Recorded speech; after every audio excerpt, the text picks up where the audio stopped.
Kia ora, Shemai. Welcome to the latest episode of the Be Better podcast with me, your host, Tim Jones, that B Corp bloke. Thanks as ever to our regular listeners, one or both of you who might be tuning in today.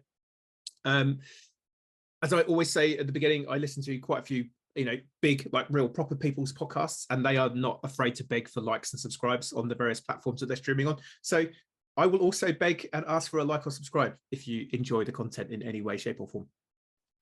Anyway, without further ado, we will get on to this today's episode. And with me today, I have got all the way from, you're in New York, aren't you, Chris? I am in New York, yes. Before I offend you and say Boston or somewhere else on the East Coast, but all the way from New York City, we've got Chris Bolman from Brightest. Chris, how's it going? Yeah, doing well. Great to be here. Excellent. And so, because I'm based in New Zealand, you're based in New York, it's the end of your day, the beginning of my day, so anything could happen in terms of that time zone. But yeah, so for people who don't know who Chris Bolman is or what Brightest is, give us a quick overview as to what you're all about. What you're doing. Yeah, so Brightest is a company that I founded a couple of years ago. We are now a certified B Corp, which was a really great milestone for us. And essentially, kind of the mission and vision around Brightest is, in the, let's say, consulting or business world, you have kind of the classic, cliche or adage, which is like, you can't manage what you can't measure, and you can't improve if you kind of don't know where you're starting from. And so, our kind of products and services are really focused around, how can we kind of empower organizations with like data visibility and clarity around kind of their sustainability, around their corporate social responsibility, their ESG initiatives. So everything that kind of an organization is doing, essentially, yeah, from like an environmental or purpose-driven or kind of stakeholder-driven standpoint, and really trying to provide, efficiency and structure and governance around that process so that hopefully organizations can, have a bigger, more positive impact and spend less time on the, administrative side of that or the number crunching kind of spreadsheet aspects of it. Nice. Because I think that's something that I often refer to. Obviously we're all about helping people simplify and fast track their B Corp journey. Doing good is hard enough without making compliance, measurement and reporting a headache on top of it. Because in my experience, humans are generally quite lazy and will always follow the path of least resistance. And if there is any resistance to changing and doing things slightly differently, I think we'll just stick with what we're doing, thanks, because it's just easy. So yeah, I think don't undervalue the impact that you're having by doing that stuff, which I guess that we're in a world where there is increasing regulation and need to do that still. It's still something that a lot of people are kind of like, I just don't know where to start. This is all too hard. So yeah, kudos to you. Yeah, thank you. And I think the other point, just, really quickly, and I think probably a lot of people in the impact space are already aware of this, but, teams also run very lean, right? Like if you're a startup or you're a small business, like you might have one person working on social impact or sustainability, and that might not even be their full-time job. So, it's not necessarily like the finance department where it's like super well resourced and there's lots of people, but it's obviously like incredibly important for the business, and it touches so many different aspects from like products to, employee policies and energy usage and what we're doing in the office. So it's this like massive holistic discipline that does not get, for the most part, kind of the resources and budget that it deserves. And, a lot of the people doing this work are very kind of heroically scrappy and resourceful. But I think there's that aspect too, which is like, most companies, you have like a one man or like a one woman band kind of managing a lot of this work too. Yeah, and that's a very common picture that we see. The vast majority of companies that we help with their B Corp are that classic medium-sized, privately owned. They don't have a sustainability person. As a company, they're on board with the principles. That they might be doing some stuff, but typically someone's been given this as a project extra to their normal workload. So they're typically the marketing ops or finance person, or there's quite often there's a special projects kind of person in a company of that side who gets given these special tasks. And this is all, I used to sell orthopedic equipment and neurosurgical equipment to orthopedic and neurosurgeons.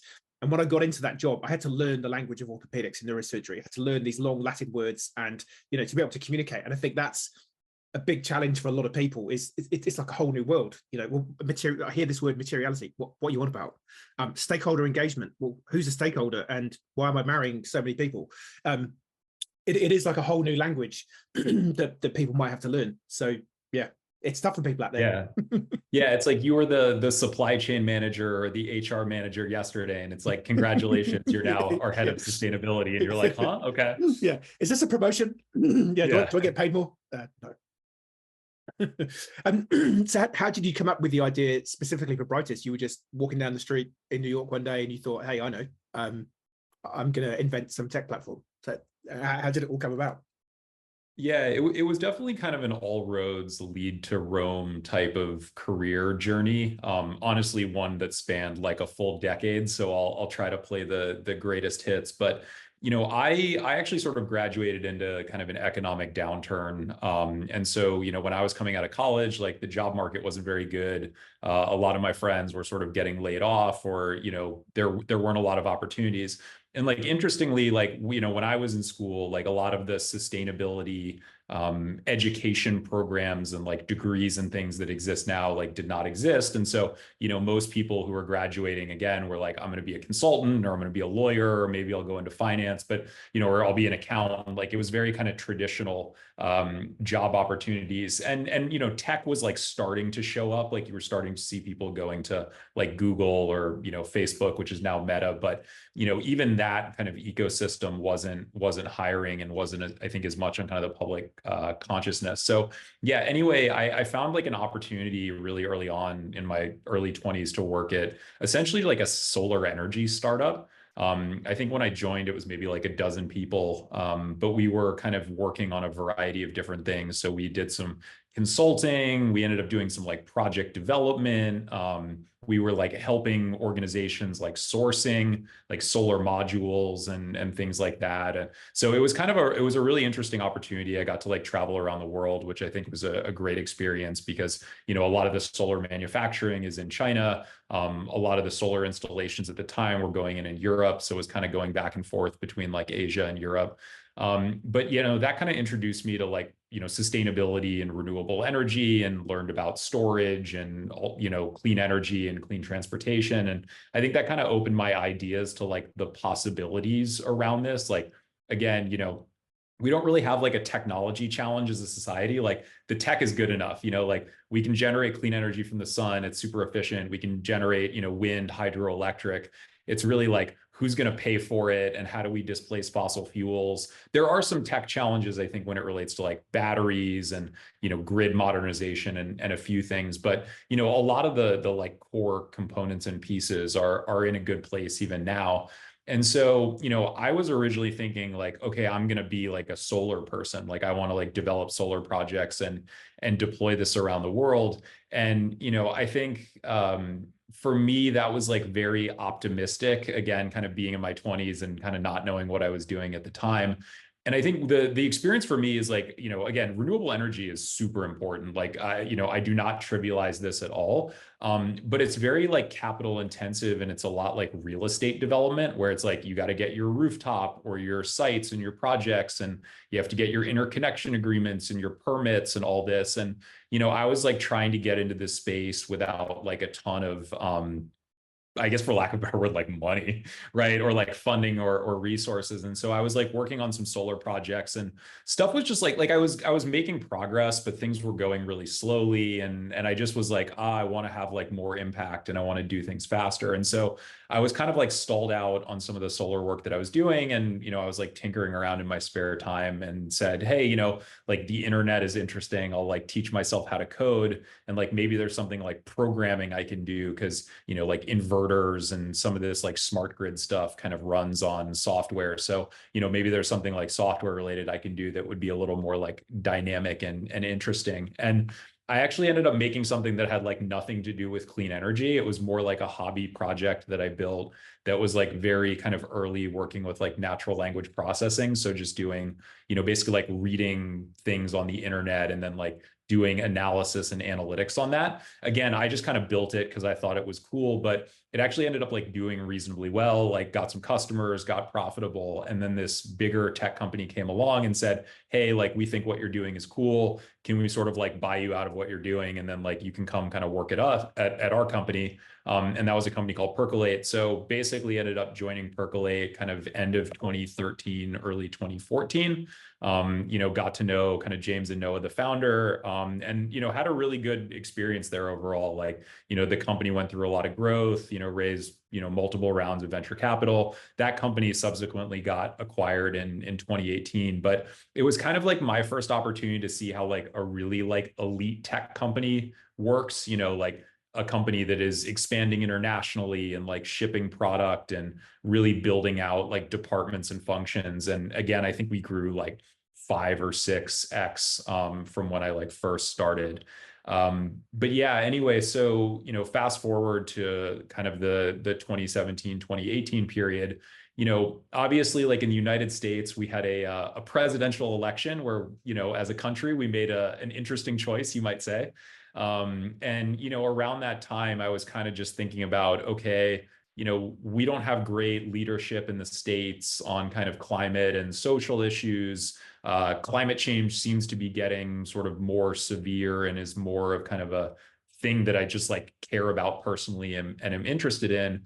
And, as Percolate was kind of maturing as a company and heading toward kind of its exit or acquisition, I was basically saying, okay, like, can I take some of the learnings that I've had from the past couple of years, the things that I've kind of learned about software and tech, can I apply that to like climate and sustainability and corporate social responsibility? And, just like one kind of last small thing was like at Percolate, we actually had this kind of, I don't know, like small informal thing called like percolate.org that like a couple employees were running. And, I think James, one of the co-founders, was supporting, but it was just really interesting because like it was this like really small kind of like philanthropic, like corporate social responsibility, like volunteering program. Again, like, didn't have millions of dollars, like wasn't super resourced, was like no one's full-time job. Like, we had like one person in sales and like an office manager who were kind of like leading it. But it was like everyone's favorite thing in the company, like we went to like a park and we did like a park cleanup, and it was so great from like a culture and a team building standpoint. And I was just like, this is such a powerful thing in the organization where like people care about giving back. People want to have an impact. They want to feel like their job, has purpose, but even just like seeing the possibilities of what a company can do with its limited resources was really eye-opening.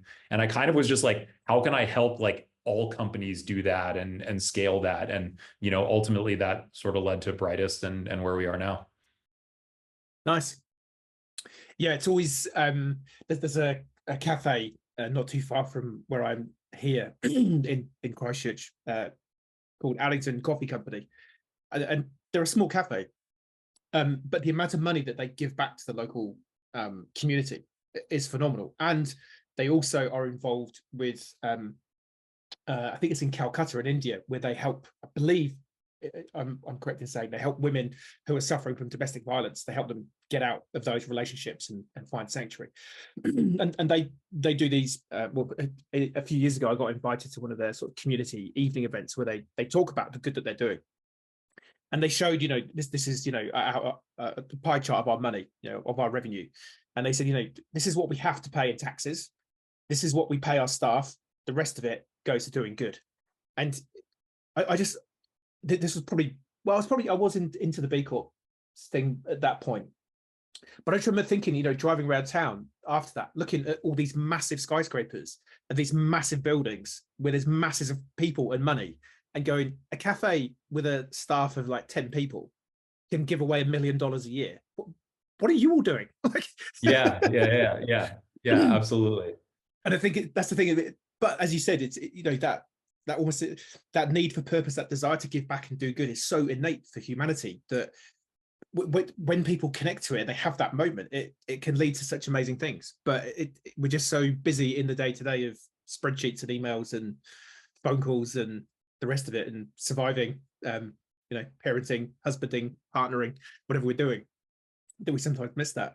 The other thing you sort of mentioned as a phrase I keep using at the minute is You know, we were talking about how, you know, tech's kind of there but not quite there, and you know, we're on a journey. But the phrase that I always like to remember on that is don't forget the guy who invented the light bulb did that under candlelight. And so, yes, we want, you know, perfect, we want better, but we can only design as good as we can design with what we've got right now. But it's iterating at a pace. So yeah, so that was just a reflection on that. And so what would you just sort of said to the guys one day, hey, thanks, it's been great, I'm out, I'm starting a business. What was that like? Or I mean, was there any nerves around starting a new business venture? Like what was that part of the transition like? Yeah, pretty much. I mean, I kind of just, you know, went to the CEO and said like, hey, this has been a really great journey. You know, I'm super grateful for everything I've learned, you know, wish you guys the best. But I think, you know, my kind of interests and passions lie elsewhere. And, you know, everybody was super cool and they kind of understood and they were supportive. I mean, you know, the funny thing looking back on that is like in my mind, I was like, oh, this is going to be really easy. You know, I'm just going to like, you know, spend a couple months, like maybe hire, you know, another engineer. We'll kind of spin something up and then we'll just be off to the races. Like, oh, this will be easy.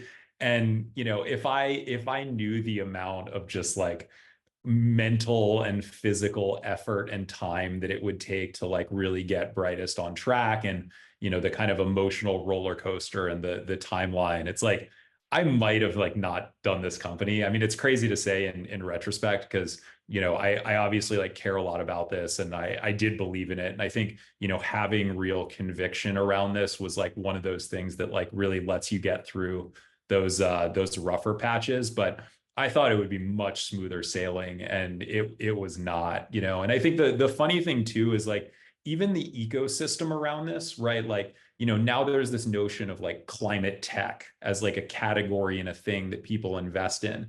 But like in, you know, 2018, like when I went and like talked to like venture capitalists and said, hey, you know, I want to build like a software for, you know, sustainability and corporate social responsibility, it was literally like crickets. People were like, why would people buy something like this? Like, why would you, like, why would we fund this? Like, just totally was shot down so many times. And now you can have those same conversations and people understand completely. And, you know, there's companies in the space who have like, you know, raised a ton of money. And it's like, it's interesting because I feel like we were kind of early, actually, like almost too early from like a market timing standpoint. But I think we managed to kind of persist and stick around and build credibility over time. And, you know, now our timing is great. Like it's awesome to be doing what we're doing now, but like doing what we're doing 5 or 6 or 7 years ago was like, yeah, not as smooth sailing. And you've probably seen the same thing with just like the B Corp ecosystem and the way it's changed over the past decade. 100% resonate with all of that, you know, because I started my business, I got made redundant from a company, and I'd had my sort of purpose moment. I'd realized that, you know, I was fundamentally unemployable in a normal organization. So starting my own business, doing something in a business for good arena was the only thing that I could really conceive of doing. And yeah, I think that there is a naivety. It's like, well, I've got a phone, I've got a laptop, I just ring some people, get some customers. How hard can it be? Yeah, that's exactly right. And it takes that level of naivete to sort of move things forward, because you need the people that are crazy enough that, you know, they can actually go off and do it. But 100%. Yeah, there's the perception and the reality of it that I think are often very different. Totally. And I think, yeah, very, very much aligned around, yeah, you know, B Corp. So I first connected to B Corp in about 2014. You know, there were 2 B Corps in New Zealand. There's about just over 1,000 globally, and you literally say to people, "Oh, B Corp," and they go, and then you go, "Oh, you know, like sustainability, business for good." No, not really. Yeah, not really sure what does that mean? Yeah, why would I need to do that? Yeah, but so I think we're very aligned in that sort of journey. But that depth of purpose, that no, but I have to do this. That was the thing that kept me going. Was I have to let people know that just trying to maximize your financial return is not the path for you or your business or the planet or humanity. And I was so convinced of that. And having gone through that journey myself, like I spent, like I said, 10 years selling medical devices, and just watching the corruption and the you know, the drive to maximize profits, which led to people dying when they shouldn't be dying. You know, they should have been fixed. it's just like, well, I can't shake that now. You know, it's I don't know if you've seen the analogy of Plato's cave, or heard of that. It's sort of loosely what the Matrix is based on. You know, it's that once you've seen it, you can't unsee it, and you're, well, I'm here now. But I think it's the same. Or maybe I shouldn't say this as you're sort of on the path to marriage and possibly parenthood. I think it's possibly the same with marriage and parenthood. If people told you actually, you know, how hard it's going to be, no one would actually do it, but you do it because it's a good thing to do. It is funny. I had a conversation with a colleague he's a new dad, and he's a pretty straight talker, and you know, you get a lecture from him on that, and you're like, this is. Yeah, you know. I was at a wedding. It would have been about 10 or 11 years ago now, and we just had our daughter, and there was a young guy in a relationship at the wedding, and he was like, oh, you know, all excited in the bubble of a wedding and seeing all these young kids around. He was like, oh, it must be amazing. And me and this dude looked at each other and went, yeah, do you like fun? Do you like going out? Do you like being intimate with your partner? Okay, we feel like any of that, don't get married and have a baby. And he's like, oh, really? And we kind of like the doomsayers for a little bit. It's like, well, no, but you know, you need to go into this eyes open. But you know, everyone else was like, oh, you got to have a second kid, or you got to have a third kid. And I just kept saying, I'm not, you know, we've got one daughter, and I kept saying, look, I don't see any evidence that your 2 children is better than my 1 child in terms of your lack of energy and the amount of arguments that your family are currently engaged in. So we're sticking with 1 and done. Thank you very much. Thanks for your. Yeah. To be clear to everyone listening, I'm sure there is immense joy and personal satisfaction and the wonders of parenting. But 100%. you know, you have to know what you're in for, and you have to 100%. kind of understand the level of the commitment. Well, particularly as we were sort of talking beforehand, you know, because I think, you know, in this world, and this is partly why we do this podcast, you know, you're in a startup business. That's tough. You're in a startup business that is, as you just identified, in an industry and in a sector that people didn't even recognize as having any validity or being a thing. And then on top of that, you add, you know, relationship, possibly child, all the rest of it. It's like, I refer back to one of our previous podcast guests, Jamie Cashmore, from a company here in New Zealand called Twice. They make these edible coffee cups. You know, they were possibly even worse in that they basically almost invented this product. So no one even knew that they didn't need a non-edible cup. It's a family-run business. It's a startup, and they're doing it as a B Corp. So it's like you couldn't choose a harder path to a business, realistically, because there's so much that, you know, that is rife for a challenge there. So I just think, yeah, kudos to us crazy people who are trying to do it in a slightly different way. Yeah, and there's certainly joy in the struggle, but you know, I think for anyone who's listening, you know, and again, I think this has been actually one of my biggest learnings, right? You know, I've obviously like learned a lot about sustainability, and I've learned a lot about running a business through this, but I think one of the most important things as an entrepreneur is just like, how do you think about that like life work balance, and how do you think about, yeah, just like practical things like your health and your time. That's been like really the biggest kind of eye opener for me with the Brightest experience, because like, you know, I could work 7 a.m. to midnight every single night, and I could work weekends, and I'd never get all my to-do list done. And yeah, it would probably make us like a slightly more productive or effective company. But, you know, if I do that for 2 years and put myself in the hospital or whatever, like, you know, it's not sustainable. Right. And, you know, so thinking about kind of the personal and the social side of sustainability as well. How did you find letting go of stuff? Because that's something that I've historically struggled with as I try to put teams around me or support around me is like, yeah, I just know I can do that more quickly. By the time I explain it to you, you do it badly. I have to tell you why it wasn't done properly because that was my best communication. That's like, I'll just do it. Did you struggle with that, or because you'd sort of seen that fast growth in the previous company, were you kind of are you good at delegating and just getting other people to do stuff? Because I think that's often a big challenge for founders is I'll just do it myself. It's really hard because I do have I guess you could say like pretty high standards for work. So, you know, I try to hold myself to a high standard, but I also try to hold other people to a pretty high standard.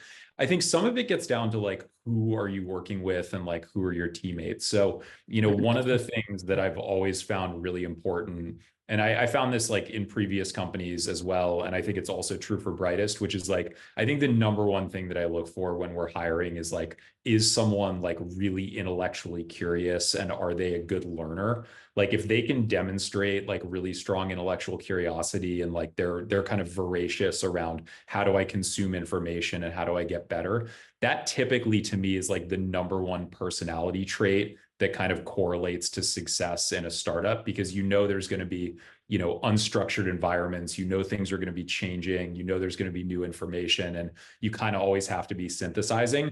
Obviously, probably the second attribute is like be a really nice person and like don't be toxic and, you know, think about the culture. But I find if you can find like really nice people who are like really good learners, they tend to be successful. And I think those are the best people to delegate to. And often those people also can become good teachers, you know, in like the train the trainer type model. But it's still hard. I think, you know, there's kind of this like 80-20 or maybe like 90-10 rule, which is like if I can get someone else to be like 80 to 90% of the quality that I can do it, then I should delegate it. If I can't, either maybe they're not the right person or I haven't spent enough time sort of teaching them or explaining and coaching them to try to get them to that level.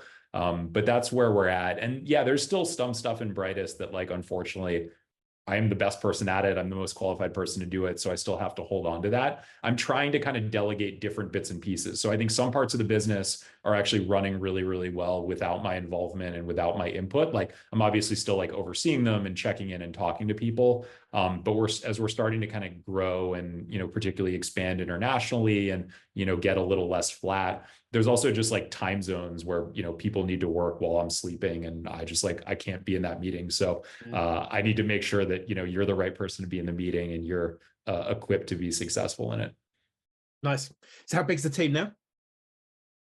Yeah, it's a good question. I think we're getting close to about 20 people Nice. in terms of like total team. So, you know, we have engineers, we have product, you know, development people, we have a sales team, we have kind of a client and account management team. We made our first sustainability hire, so we now have a sustainability department and are thinking about, you know, our own kind of responsibility and things. So, yeah, I think we're kind of like trending into that. What I actually think is kind of a nice sweet spot for startups where, you know, you have enough people that you have a lot of bases covered, but it's not so big that there's like bureaucracy or complexity and you still kind of know everyone really well. And, you know, you have kind of great like intra-team or intra-company relationships. Yeah. And see, I remember I worked for a mid-sized company here in New Zealand. Well, they'd probably be considered small on a global standard, but the company had recently made that jump from sort of 15 to 20 to 50 to 70. And that I think is always the crucial step in having talked to a few owners and CEOs and founders and what have you, because you kind of go from there's me and a couple of people, really easy to navigate. We're all curious and hungry. We all know what we're doing. We're just delegating stuff really quickly. Suddenly you get to that 12 to 15 to 20, except right, okay, now I'm relying on managers to manage and I'm having to communicate and feed. And as a CEO, I'm now having to collate sort of multiple departments' thoughts and stuff.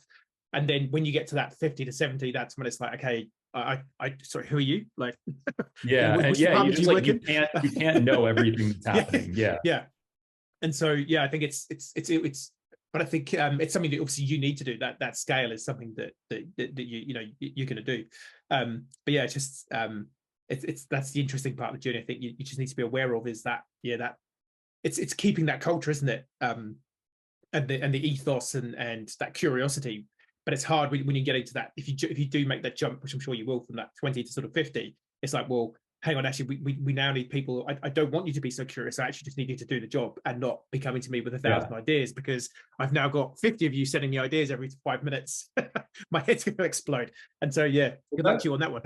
That's a really good point. And I think that's a good insight. And I think I understood that or kind of learned that along the way. In some ways, kind of almost like you kind of learned that the hard way at Percolate, which is like, you know, there are some people who are amazing in a 20-person company, but if you put them in a 2,000-person company, like they're a mess or they just don't want to be there. And I think there's other people who are like awesome in a bigger company, but if you put them into a really small startup, like it's not the right fit. And then there are other people who are like super kind of ambidextrous and flexible, and they're great, and they can kind of go the full journey with you. So there is something to be said for like having the right people at the right milestones. Obviously, like my hope is that like everyone who joins Brightest like is super successful and is with us for, as long of a journey as possible. But I'm sure we will reach a point where, we may need to bring in people who have a different skill set because we're a bigger company. And also,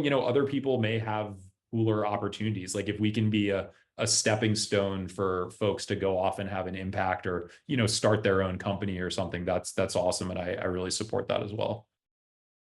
Yeah, no, 100%. And yeah, well recognized for yourself on that one.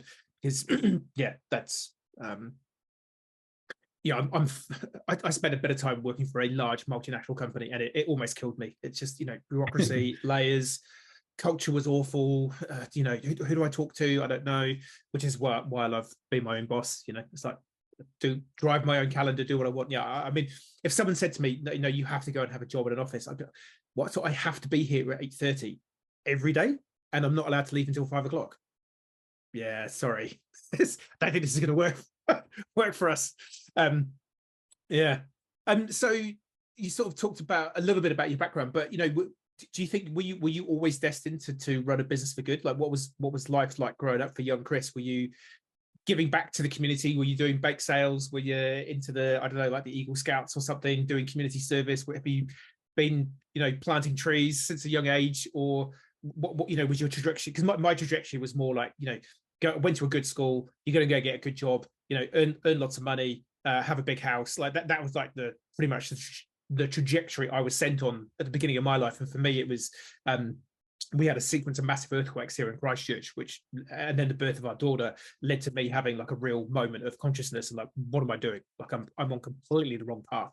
So yeah, did you have any moment like that, or were you kind of like always just simmering away, doing good and impactful stuff from day one? Yeah, it's a really good question. I mean, I think like, credit to my parents, like they've always been very kind of aware people who, kind of understand, what's going on socioeconomically and, think about those things and are very kind of compassionate people, give to charity and things like that. But I would say like it wasn't really super on my radar.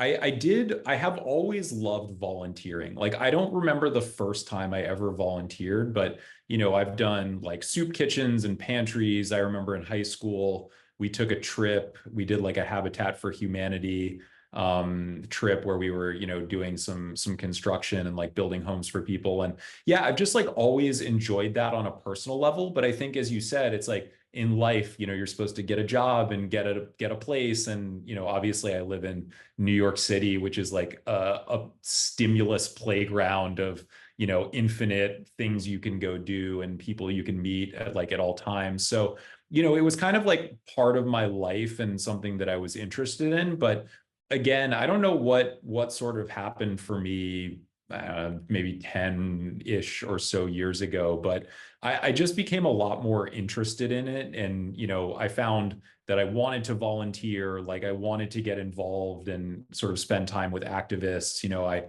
got a lot more politically engaged, and, instead of me just like voting, I would like start canvassing or like wanted to get involved in political campaigns and things like that. And I think it just kind of snowballed. Like there's something to be said. It's almost like a muscle, right? It's like if you go out and try to like run a marathon, you're gonna totally fizzle. You have to like train and go to the gym. And I think it's kind of like a mental muscle in a sense, where the more exposure you have to it and the more you think about it, the more it just becomes like a facet of your life. I don't know. There was like some random like quote or meme that I saw on the internet, which is like not, yeah, I have no idea what the original source was, but it's like, if you think about the full kind of extent of like all the problems of society and humanity and like all the challenges around the world, it's almost like overwhelming, right? Like you're almost like ready to just sort of like crawl up in a ball and kind of weep. If you think of, and you could do that over just climate change or just like social inequality or poverty or all these different things. And I think, for me on like a personal level, it's like, I think I felt that for a little while, which is like, I care about these things, but I don't really know what I can do about them. And I think that's also a very like common universal like feeling or sensation where it's like, I care, but I'm just one person, you know, like I'm not rich, I don't have resources, maybe I don't have connections. Like, how can I contribute to that? And that was actually one of the like early, really like kind of catalysts for thinking about Brightest, which is just like, how can we create something that like uses technology to, you know, help people connect with nonprofits or collaborate with organizations around sustainability. Like there's a networking aspect to this that is super powerful and important, which is like once you get plugged in, once you have those experiences, once you build those relationships, like you tend to want more and you tend to do more and be more impactful, like the coffee shop that you were talking about. But it's like that has to like be a part of your ethos, and it has to be part of your decision making criteria or your actions or how you allocate your time and money. And if you don't think about that, like how can you build up toward that? Yeah, I had a very much similar journey when I had my sort of moment. So, well, what can I do? I'm a sales guy. You know, the world doesn't need more salespeople. And then it's like, well, hang on a minute. What about selling the idea of purpose and doing business for good? Oh, okay. Well, that could be the ultimate sales job.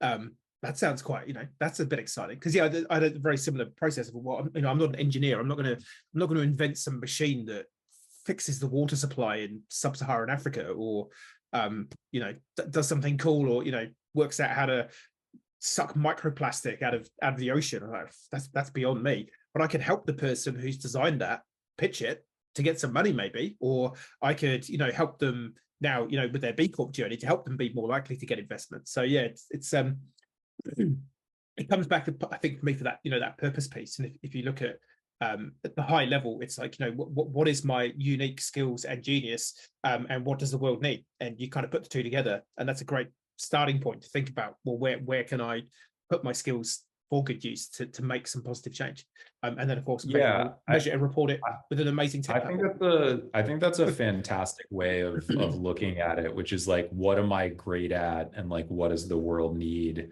And then, you know, I think step 2 and 3 is like, how can I find other people to work with and collaborate on? Because I remember like one of the kind of early, you know, sort of places where this really, like, I guess kind of clicked for me was actually with like Charity Water.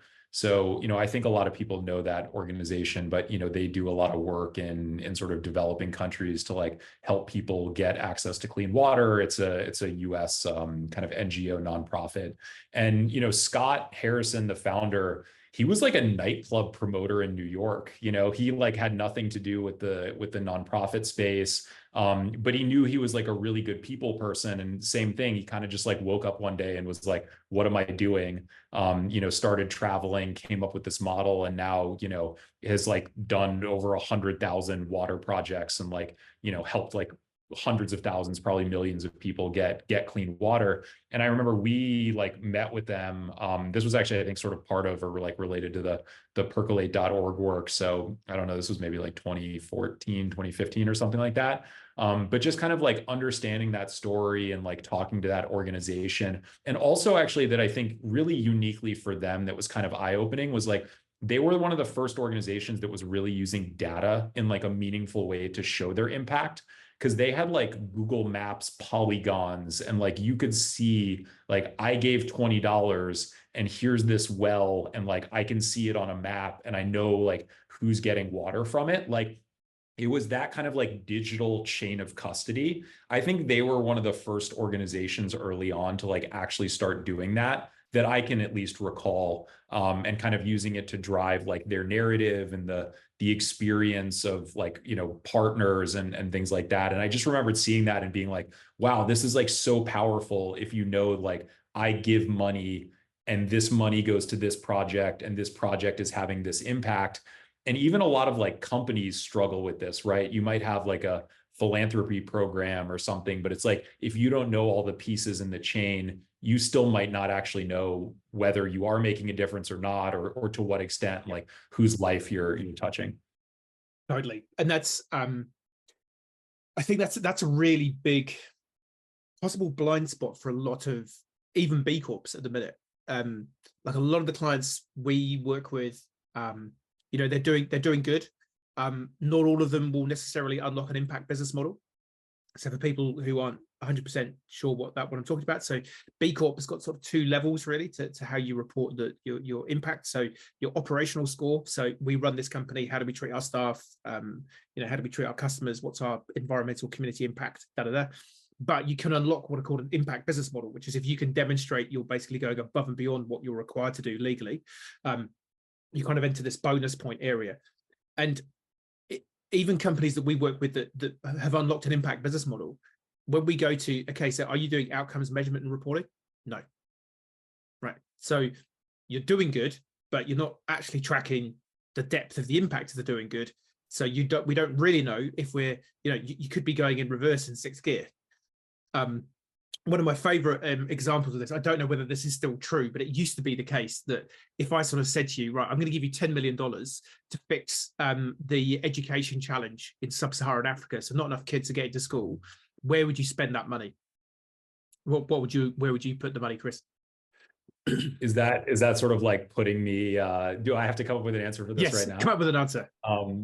Yeah, I mean, I think I'm kind of like what is the root cause of the issue that I would try to think about, right? So like, is the issue that there isn't like education infrastructure and like kids are having a hard time getting to school? Is the issue like a shortage of teachers? Or again, maybe there's like a socioeconomic issue, right? Like maybe kids like aren't going to school because like their family's poor and they need to go work, or like, they have like instability in the household. Like, I don't actually know the approach that I would take, but I think my like process would be trying to understand like, where is the friction point or like the bottleneck or the real challenge in the system, and how could you potentially put money toward that, right? Like, maybe you need like after school programs so that like someone's taking care of babies so that like the older kids can actually go to school, or like they don't need to get water, they can go to school. Like, I don't know the answer, but at least that's how I'd like think about it. Yeah, well, and that's a great approach, but most people automatically go, well, we need to build schools, we need to train and educate teachers, they need books, they need classrooms. Whereas actually the thing that stops kids getting to school, well, it used to be the case, it was intestinal worms. So, and this is the challenge. If you're not doing your outcome measurement and reporting, you build the school, you build the infrastructure, you lay down all this concrete, you build all these buildings, you make it a massive, you possibly build a school in the style of a westernized school, which doesn't take into consideration local norms and cultures and what have you. But you've still got no more kids in the school because actually they're all at home with an illness that is fixed really easily. Yeah, you didn't solve the problem, right? Yeah, you've not solved the right problem. And so I think that's where you're going to play a massive role in actually helping people get on top of, let's collect the information, let's measure and report, so that we know that every time we put a dollar here or here, it's like, which horse are we backing, and we can test and measure and work out which is the horse that we need to keep backing. And there might be a secondary horse that makes a little bit of impact that might be related, but I think it's like doing good. I think to get into the arena is quite easy. You pick a battle and you're personally connected to and go, right, I want to be a part of solving that solution. And to begin with, yes, it might mean that you solve the solution badly or completely incorrectly, but I think you need to get into the arena to then start measuring and reporting, to then start refining and distilling and working out, okay, actually this is the real problem. And I think this is where companies like Brightest are going to massively help people get there more quickly. And I think you brought up a really good point around kind of like, again, the humility around it and just like the learningness to it, right? Because it's like, you might become or be really passionate about something, and you show up in a new arena and you're like, bright-eyed, like ready to go, like ready to make a positive change. You're probably not the first person in that arena. Like, other people have been in the arena. And I think that's the interesting thing, is like, sometimes there are other people in the arena who are really smart, and you can actually learn from them and then kind of take and like, stand on the shoulders of giants and then like apply those learnings in ways that are novel solutions. Like, sometimes, there's dysfunction in an arena and you can kind of say like, actually that shouldn't exist. Like, maybe I'm going to go around this. But often I think it's very good to, again, as you said, like, try to gather some data, talk to stakeholders, like be respectful and try to understand the lay of the land before you develop your like theory of change or your hypothesis, rather than just saying like, oh, education, like I'm funding schools, like let's just get right into it. Yeah. And I think also just more broadly having humility to recognize that over time your solution might need to change, as we collect more data and more evidence. And I think that's one of my bigger criticisms of the not-for-profit sector. And I feel like I can say that because I have worked in the not-for-profit sector a couple of times. Sometimes there is almost a codependency on I can't actually solve this problem because I need this problem to exist so that I can still exist to solve the problem that is here. And I think that's a real danger. Whereas for me, in 5-10 years time, if I'm still doing B Corp consulting, well, I've done it wrong, because realistically everyone should be a B Corp, and I shouldn't need to be here to help people be a B Corp, and there'll be something else that I'll have to move into doing, or maybe by then, who knows, I'll be not working, I'll be older by then. But you know what I mean? It's like if I'm still doing that role in 10 years, then I haven't done my role right.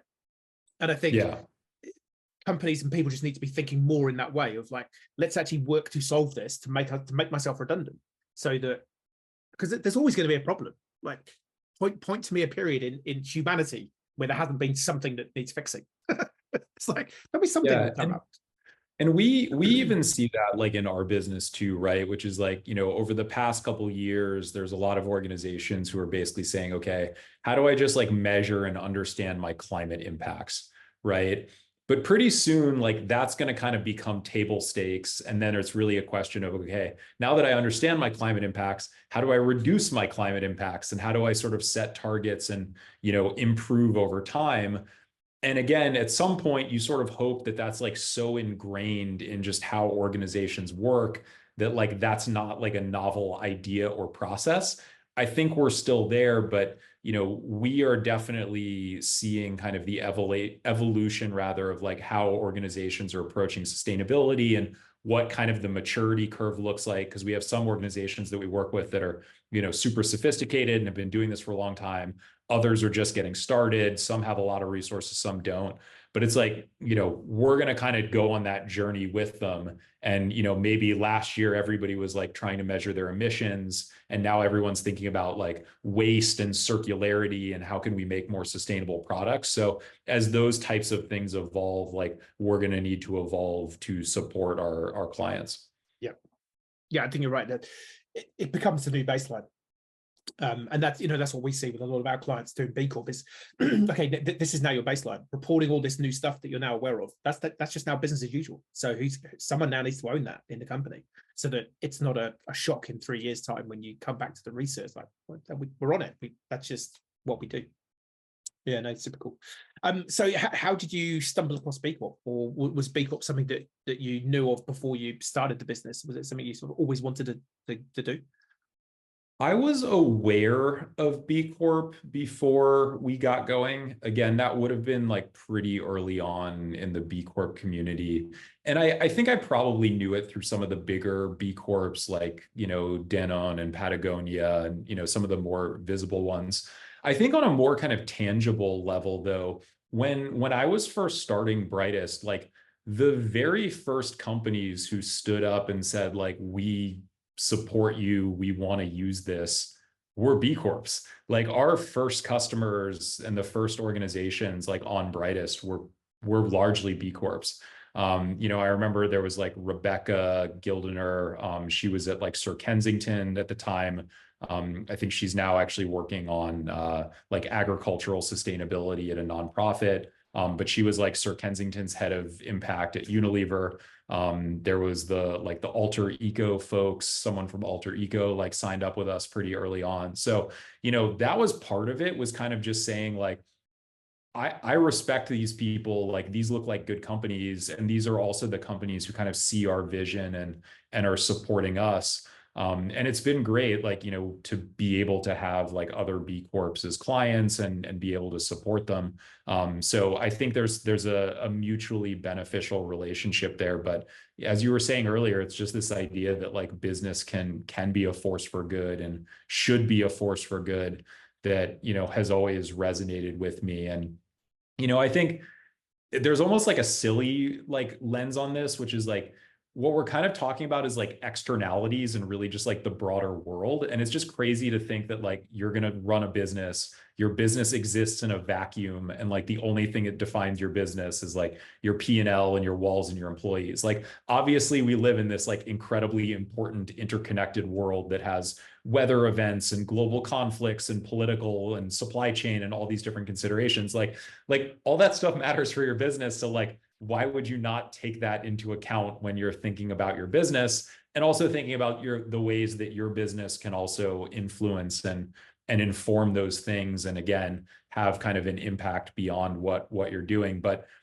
again, I think that's just a way of looking at the world that, you know, kind of our generation and younger generations and this whole movement has really elevated to the forefront in a way that, you know, hasn't really existed before. Totally. A question that I love to ask CEOs who are sort of thinking of who are maybe from a more legacy business mindset, who are thinking about, you know, business for good, is I'd say to them, okay, well, can you give me the name of the company that was listed number 4 on the NASDAQ in May 2015? And it's like, nope. Cool. So why are you so focused on maybe being number 4,322 on, you know, the level of P&L of companies, maybe just in your state? It's like, no one cares what your revenue is at the end of this year, as long as you can pay your team and, you know, you're financially sustainable. Actually, no one cares. But the only metric that you've really been measuring your business against has been how much money is there in the bank at the end of the year. So it's a very redundant metric, but it's the one metric that we're all, you know, sort of conditioned to measure. But when you, like you say, when you think about how connected business is, and I think allied to that was when you had Ronald Reagan in power, we had in the UK, I'm originally from the UK, we had Margaret Thatcher. So that sort of Thatcher Reagan period. One of the sayings that she had was, "There's no such thing as society." And you just sort of go, how can you say that? Like we're basically semi-advanced chimpanzees who are tribal. It's like, to say that you just are a silo disconnected from everything and anything else on the planet, and what you do has no bearing or impact on anything else. It's like, you're the Prime Minister. How can you actually say such a flippantly dumb statement? Well, yeah, but then again, just wait to see what America did a couple decades later, right? Yeah, hold my beer. Watch this. Yeah, exactly. And so, what was the B Corp journey like? Were you involved in it, or by that point, did you have someone else to manage it for you internally?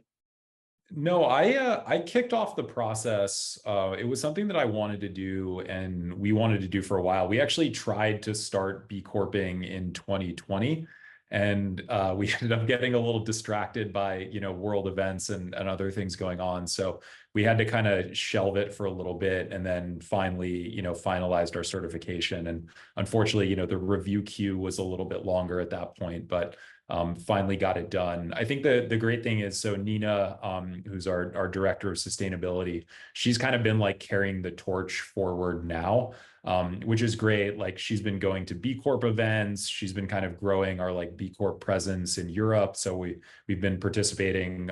We were in like a French B Corp event a couple of weeks ago. So she's really been like, you know, thinking about kind of the international B Corp ecosystem and how we can be a part of that, how we can collaborate and support other B Corps. Again, obviously, you know, one of the reasons that I'm happy to do this podcast and, you know, support what you're doing is the fact that, you know, you're also like an important stakeholder in this ecosystem. And yeah, I think it's been really nice. Like, I'm probably not going to do our recertification, and I think, you know, I want to try to maintain, you know, the vision and obviously the culture and the policies and things that we're doing that, you know, will allow us to continue to be a B Corp.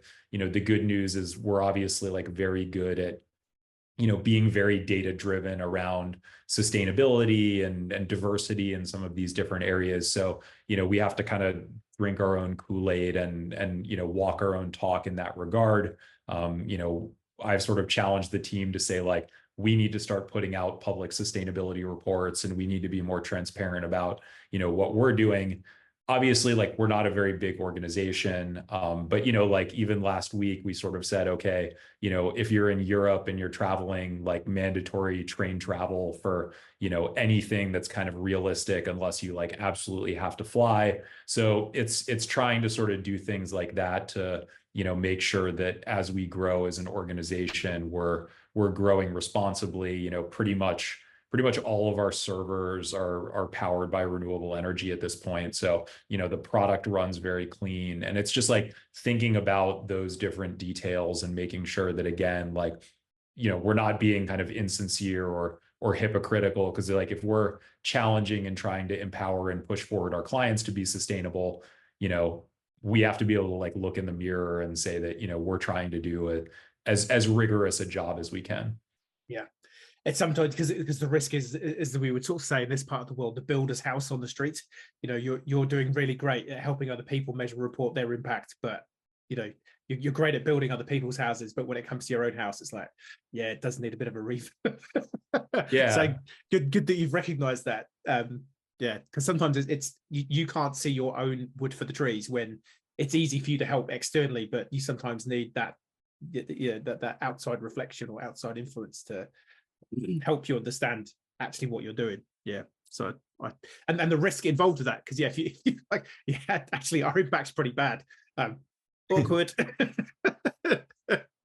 Yeah, that's right. Yeah. You can't put out the sustainability report until you actually like look at the numbers and say, there's some things we should tighten up. Yeah. I have no doubt you're crushing it. And so what does being a B Corp mean to you? I think you're clearly connected with the movement. You were, I'd say you were sort of destined to be a B Corp in terms of how you're approaching things and what you're doing it. But yeah, does it mean anything particular for you being a B Corp? Yeah, it's funny, right? Like, I think obviously it sort of speaks to like your credibility as an organization and just the priorities that you sort of operate around, and the compassion or empathy that your organization has for society, as well as like the respect that you have for your employees and your partners and things like that. So yeah, I think one, it's kind of just like a compass, like almost like a moral or like ethical compass or set of guidelines for like how I think modern companies should conduct business. And again, obviously, like to the extent that it facilitates like collaboration and knowledge sharing and, different B Corps working together and sharing ideas and doing things, that's super great as well. My kind of hope is almost the same as yours, which is like in 10 years, like everyone is a B Corp, or it's kind of like, it's so standardized or so ingrained that it's like, you're not a B Corp. Like, what are you doing? Like, what are you thinking? And it's like you have to reach that tipping point where it just becomes so obvious that there are, reputational benefits. But again, it's also just like the right way to run a company. And I think one of the things that I like to see that I think has been really encouraging is like the fact that B Corp or B Lab like recognizes this as well. And they've been like trying to kind of evolve and raise the standards and learn from things, because I do think there was this trend of like a lot of, for lack of a better word, like, DTC direct to consumer brands who kind of like saw it as like part of the brand playbook, where it's like, I spin up a website, I get a Shopify account, and then I become a B Corp and I look good to customers, and like customers think I'm sustainable, so I'm going to sell more. And like, that's part of my business model. And I'm not like calling anyone out in particular. Like I do think there's some very sincere and very good like DTC brands and companies out there who actually like are very credible B Corps, but it's not just like a thing that you do, or like another kind of notch or like merit badge that you're trying to collect. It's like you have to kind of like live out those values and embody that. And I think B Lab recognizes that, and they've been trying to evolve the standards to making sure that it's not just this like performative thing, but like companies are actually like doing this stuff and again kind of walking the talk. Yeah, it's there's always a risk that people are going to try and do it for not fully the right reasons. But I think my two thoughts on that are, if it gets them into doing the right things for the right reasons ultimately, well, then that's all good. It's like the chocolate covered carrot. If we can get you into the idea of doing business for good because you think it's going to make you more money, well, I'm kind of okay with that to begin with, because you're then on the trend of, actually, doing the good bit, that was what felt good rather than the money. Okay, that's an interesting thought. And then, you know, they get surrounded by more people who are like, you know, making the money's good, but, you know, it's not all about that. So I kind of think in general that the net trend will be they get shown that actually just doing it for the money isn't what it's all about. But equally, they'll realize that actually doing business for good is hard. And so they'll get spat out pretty quickly if they're not really into it, because they'll realize, oh, hang on a minute, we actually have to do this. Yeah. So I think it almost becomes like a self-selection out, or it gets them on the. There's a really great, I think it might be not The Far Side, but something similar to that sort of cartoon. And it's a picture of these two Buddhist monks, and one of them's like deep in meditation, eyes closed, and the other one's got one eye open, and out of the corner of his mouth, he's saying, "Hey, have you ever thought about giving this life up for a life of mindless consumerism?" And for me, that just sums up the kind of the business for good ethos, because once you really get into the idea, you realize that, and I've said this a few times recently, like I've got no problem with people making profit, but profiteering, that's the thing that's screwing the pooch and upsetting the apple cart for everyone. It's like taking more money than you need, and by doing that, destroying people and planet. That's the stupid thing. Making a decent amount of money for you to have a good life and do well, but also making sure that everyone else is doing good and doing well with you. That's an achievable place to be. And so, yeah, I think it's once people get on that conveyor belt of the Buddhist monk, I mean, how many Buddhist monks have you heard who quit everything and go, actually, I'm going on a boozy rampage to Vegas, and you know, I'm back in it. It's like, it doesn't happen. Once you get on the conveyor belt of doing good, you typically end up wanting just to do more good, and you connect more to your purpose. And I think you end up more on journey of sort of metaphysical and spirituality, where you actually start realizing there's way more to life than, you know, this little business where I thought I'd maybe, you know, flip the business, make a ton of cash, and end up, you know, with my holiday home in I don't know, the Bahamas or whatever. So, yeah, I like that. And I think you're right. If like B Corp is kind of a gateway to actually being a better company, then maybe that is a good thing. It kind of reminds me of like a conversation that I had with like a friend and an advisor around, we had this discussion of, is greenwashing good? In the sense that, you know, obviously there are a lot of brands who want to represent their sustainability credentials. And again, some are doing it kind of authentically and in ways that are sort of data backed. And then there's other organizations that are maybe making like green claims that aren't very well substantiated. And obviously, you know, in the UK and in the EU and other places, there's been kind of regulation around this where, you know, organizations are starting to get, you know, sort of scolded or penalized for, you know, claiming sustainability things that aren't actually true. Like I know Norway went after like H&M recently around this. But the interesting thing about it, and kind of the counterpoint, which I think is similar to the kind of what you were putting forward, is like a notion, which is like, even if you're messaging sustainability insincerely, you're still messaging the importance of sustainability to your customers. And if your customers get smart enough about sustainability to like call your BS, like if H&M ends up educating everyone who buys at H&M about sustainability, and all of a sudden all these H&M consumers start asking like, hey, H&M, like, what are you actually doing to be sustainable? yeah, It ends up making H&M a better business, 100%. even if they weren't necessarily like there to begin with. So. Yeah, which is and there's two great examples of that. You know, so that you look at like Cadbury chocolate, you know, UK based. I think might be owned by someone else now, but they dropped out of the fair trade scheme and said, "Oh, we're doing our own fair trade scheme now. We've got our own internal one." Well, you know, is that as onerous, you know, as being externally validated? No. So I think that's a sort of a great example of it done badly. But there's another example. There's a department store chain here in New Zealand called Farmers. It's kind of, I guess, a cross between sort of like a Walmart and a Target. Mainly sells clothes, but cosmetics and toys and stuff like that. And this would have been about 2019. A lady from Christchurch, where I live, she sent them an email and said, "Hey, I'd just like to know more about your supply chain. I'd like to know where you're sourcing your clothes from, particularly the clothes that you source for children like mine." And she got a letter back from them that said, "We're really sorry, madam, but that information is classified." So you just go, I'm now just imagining 6-year-old children making everything in your shop. I'm not imagining that it's really good.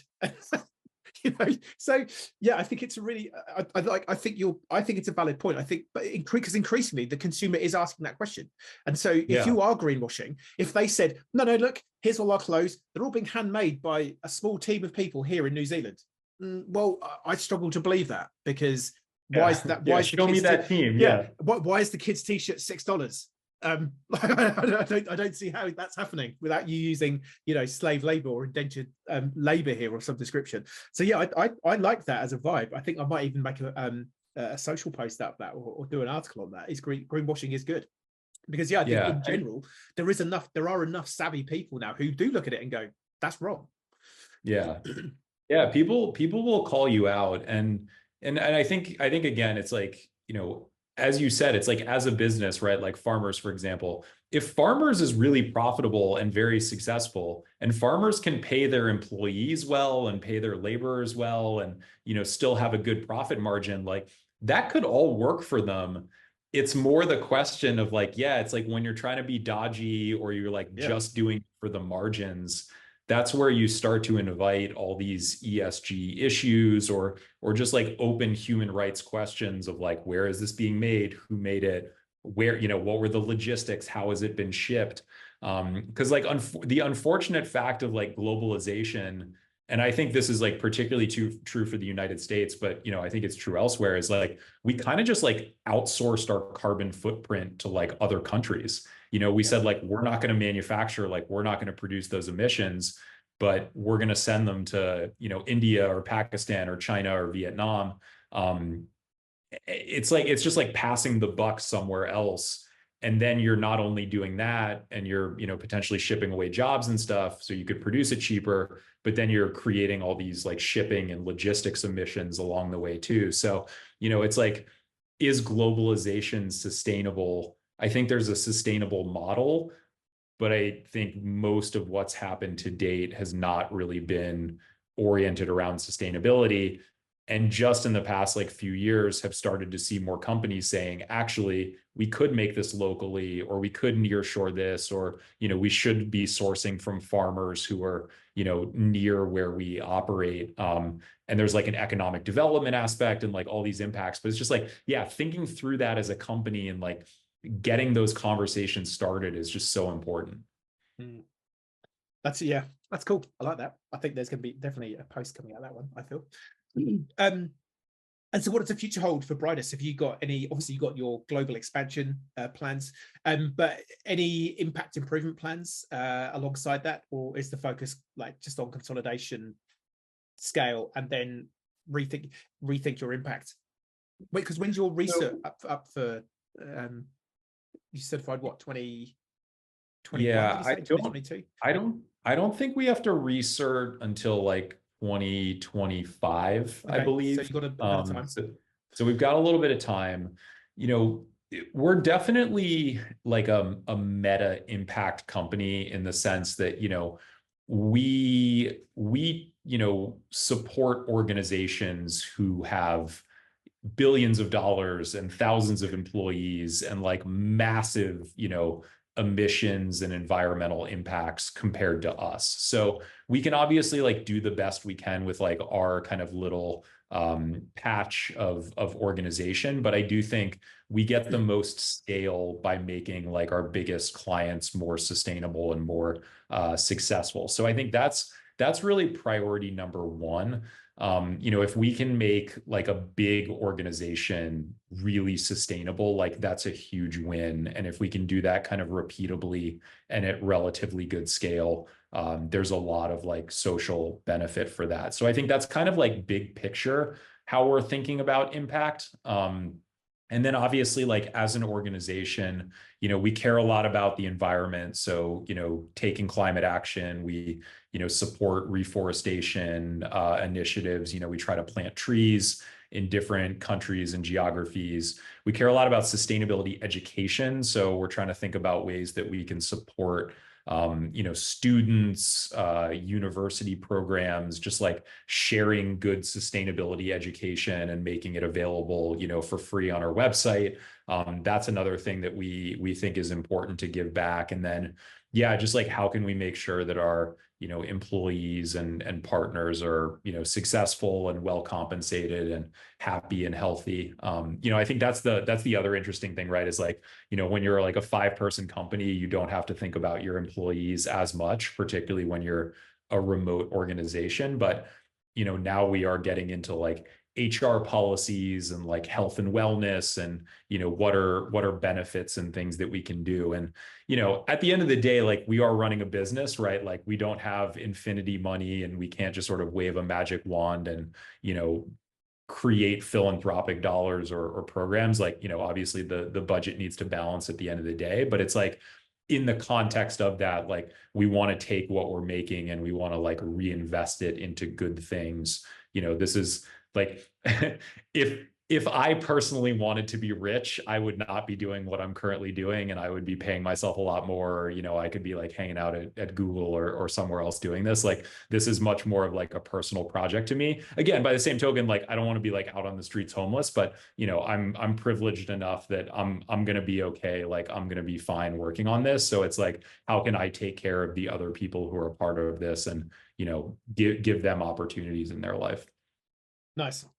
Yeah, I think that the key thing with that is when you're thinking about that impact improvement is, bring the team on the journey, because you might go, well, I want health insurance, but the rest of the team might go, well, actually, the health insurance is less valuable to me in my stage of life. I'd actually rather have more money, or I'd like to have more leave, or I'd like to have flexible working hours. So I think that's the key, particularly as you scale, is working out, well, what's the sweet spot that actually makes a difference for our people, rather than, because we see that time and time again where the CEO goes, okay, well, I think this is going to be good for our people, so we're going to just implement that as policy. Hey, everyone, we now have this, and people go, yeah, thanks. That's not really what I need, but I'll take it. So yeah, and one actually really cool example of that that happened more recently. So again, we're a fairly international company. A lot of people in our employee base are kind of multicultural and like speak multiple languages. But, one of the interesting things that actually ended up hearing from employees that, again, I would never have thought of this, was like employees are really interested in like learning languages and like language education. So we now have like a policy to like fund and support people taking language classes. And we have like multiple members of our team who are learning new languages.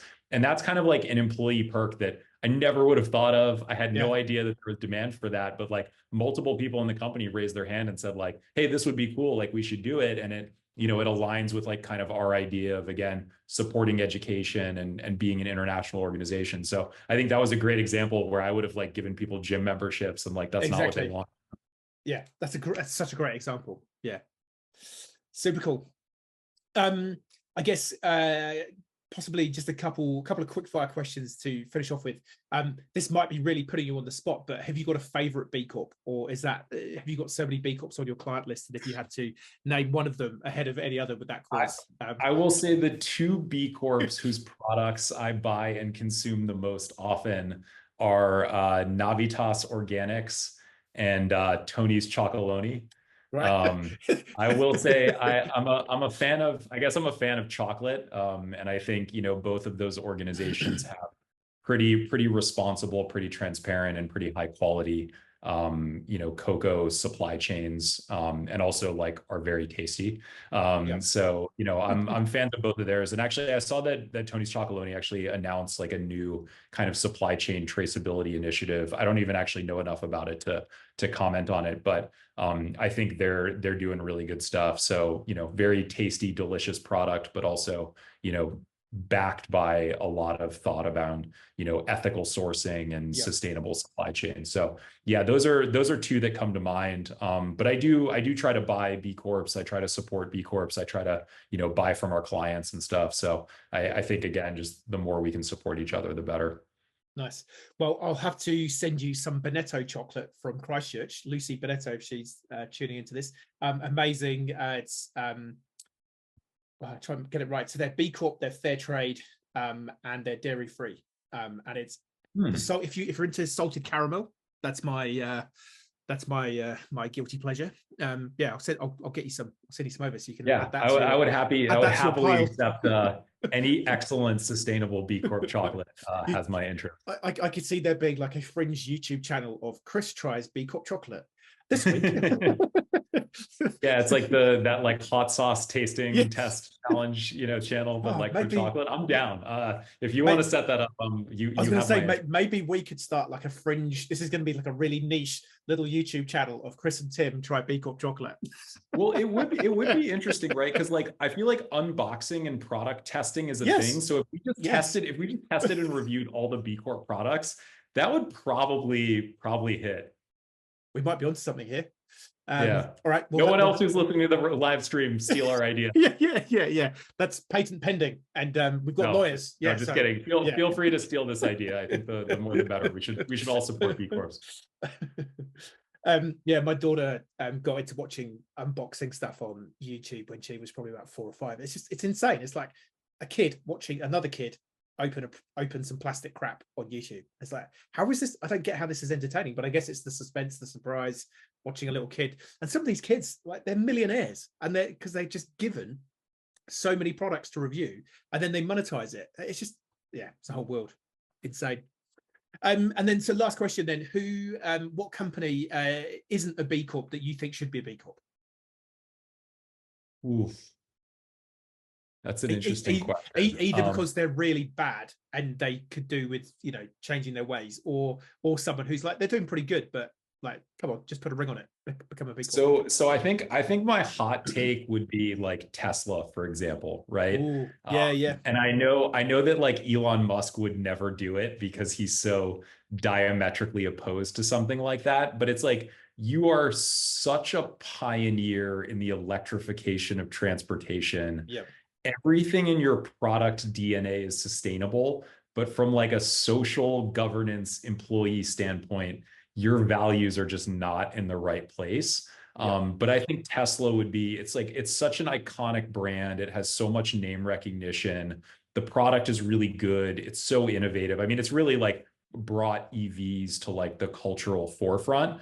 I think if a company like that was actually a B Corp and actually kind of lived up to really the possibility that they could be as a company, it would be incredible. I think it would probably have to happen under different executive leadership. CEO. Yeah. Sorry, Elon, but that if you're listening, Elon. Yeah, Elon, if you're listening, if you're not like in a cyber truck right now, listening to Joe Rogan and you're tuned into this podcast, hear us out on this one. It is interesting because he does, I see where he's coming from in some ways, because he goes, these ESG ratings. And I think, some of the ESG ratings that he talks about, where you've got companies like Johnson & Johnson and Pfizer and, global companies who have a high ESG rating on some of the framework. You go, yeah, I get it. Like that is bullshit. But ExxonMobil has like a decent ESG rating. Yeah. It's like, so it's I get it. Yeah. I see why you don't see the connection, but I wonder whether, there must be, out of all the employees at Tesla, there must be, I know one of the employees here in New Zealand, he came to one of our B local meetups, so I know that someone in Tesla knows about B Corp, at least one person. So you just wonder, maybe he's just like, nah, it's all dead to me, not interested. And I guess he's fairly busy running 2 very large, or 3, 4, 5 very large companies that, he's probably just like, whatever. But I agree. He's a fascinating guy. I mean, I think we could also have like an entire podcast sort of talking about the sustainability, like vision or value proposition and like ethos of Elon Musk. Because on one hand, it's like, he got Solar City going, which was like a very, successful solar energy company. He founded Tesla. Like, he's done a lot of things in the sustainability eco space that are very valuable and like very culturally important. And he's brought a lot of attention to it. But like, his heart is not in like sustainability as a whole. He's almost kind of like I don't know like the right exact word, but like, it's like he sees the value in environmental sustainability, but he doesn't see the value in like social sustainability and social equality and like the other side of it. It's like the like climate centric like dictator. It's a fascinating way to kind of just like view the world.